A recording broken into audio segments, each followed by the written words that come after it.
Hi everyone. In this lesson we're going to talk about how to add and subtract fractions. So if you have a fraction 3/7 plus 2/7, the first thing we do is we have to make sure that the denominators are the same. When we're adding and subtracting, denominators must be the same. In this case, they are the same. So what you do, if they're the same, you just add the numerators together. 3 plus 2 is 5, and we move the denominator over. 7, the denominator will stay the same. The denominator will not be 7 plus 7 equals 14. No, you just move it over. So 3/7 plus 2/7 equals 5/7. Let's try a subtraction one. 4/5 subtract 1/5. Again, the first thing I do is I look at my denominator on both fractions, and they are the same. Perfect. Now all I have to do is subtract the numerators. 4 minus 1 equals 3. Move the 5 over, the denominator over, and my answer is 3/5. Okay. Let's try one more example. Let's do 2/3 plus 3/5. Notice that the denominators are not the same. We have to change the denominator so that they are the same. Now, how can we do this? We have to find equivalent fractions. So what we do, I'm going to write my fractions right here. Let me just move it so you can see it. There you go. And I'm going to write the multiples of 3, and I'm going to write the multiples of 5. So 3, 6, 9, 12, 15. 5, 10, 15, 20. Now I'm going to go through these multiples and find that common multiple that they both share. I'm going to try to find the smallest common multiple. So this one has a 3. Oh, there's no 3 here. There's no 6 here. Keep on moving. 9. There's no 9. No 12. But there is a 15 that they both share. This is our least common multiple of these two, of the 3 and the 5. Least common multiple.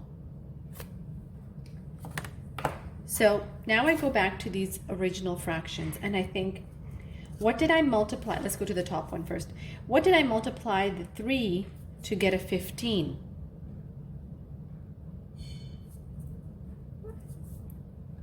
I multiplied it by 5 to get 15. Now my rule is what I do to the bottom, I must do to the top.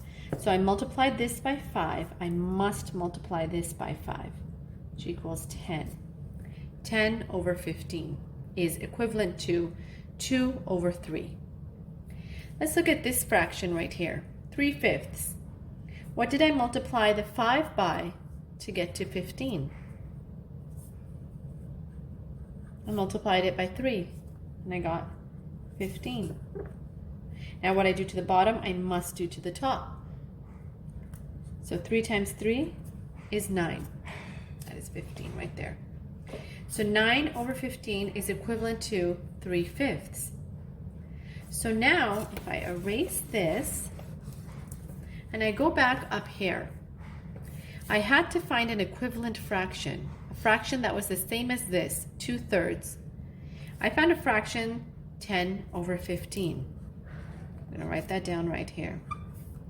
Then I had to find a fraction that was equivalent to this, and I found one. It was 9 over 15. They both share the same denominator.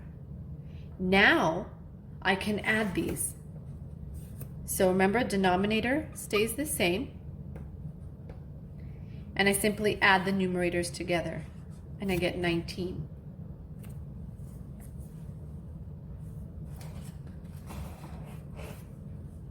Let's try one more example.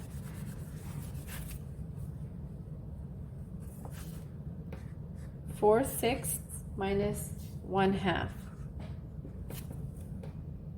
Okay, so I notice that my denominators are not the same. I have to write out the multiples of 6 and 2 to find a common multiple of both. So if I write down 4/6 and 1/2, and I'm going to start writing the multiples of these. So if I write down 6, 12, 18. For the 2, 4, 6, 8. Now, I have to look at both of these and find that multiple that they both share. I found a 6. Now, you might be thinking, well, what about the 2? I could keep going with the 2. 10, 12. Oh, and look, they both share the 12. But that's not the number I want. I want the least common multiple, so the smallest common multiple that they both share, which would be the 6. So then I go back and I say, what did I multiply the 6 by to get 6? I multiplied it by 1. So 6 times 1 equals 6. Whatever I do to the top, I must do to the, whatever I do to the bottom, I must do it to the top. So 4 times 1 is 4. Now if I go down to this one, I have to see what did I multiply 2 by to get 6.